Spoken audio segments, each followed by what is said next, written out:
have you guys been talking at all about what the difference is between block grants and categorical grants and how that would Right. impact these students if we change how funding is distributed? Sure, that's a really good question. And what I hope your viewers will know is that when people say we're just going to block grant the money, we're just going to give it to the states and they can, we'll cap it. They only get a certain amount and they can just make do.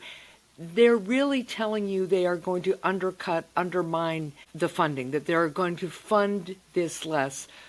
My belief and the belief of the Democrats I work with and some of the independents, and I think some of my Republican colleagues, but they're not saying it right now, is that when you are providing essential services like healthcare, like education, right, you don't just say it can only cost this much. You look at how many children you have, what their healthcare needs are, what their educational needs are, and then you build a budget around that. Because we know when our people are healthy and when our kids are going to school that our economy gets stronger, our families are stronger, our health is stronger.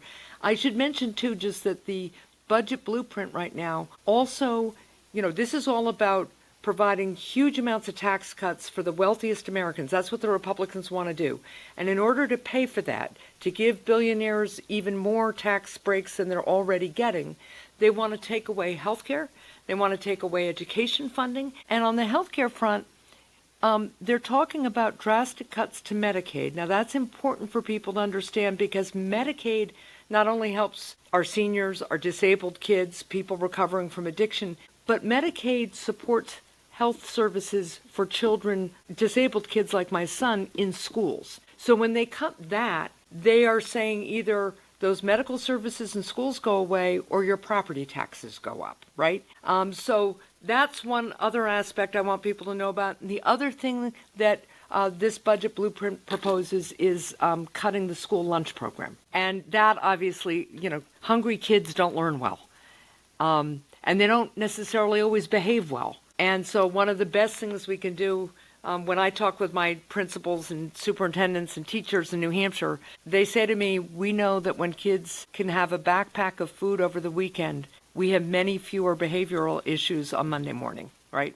So I just want people to be aware that they're really going after the things that really help all of our kids have a shot and thrive. Yes, it's like you're in my brain when we're listening to these Republicans and Trump talk about, oh, we need to compete with these other countries. We're behind these other countries. Well, these other countries fund things like healthcare. They fund things like school lunches. Taking that away is just so contradictory.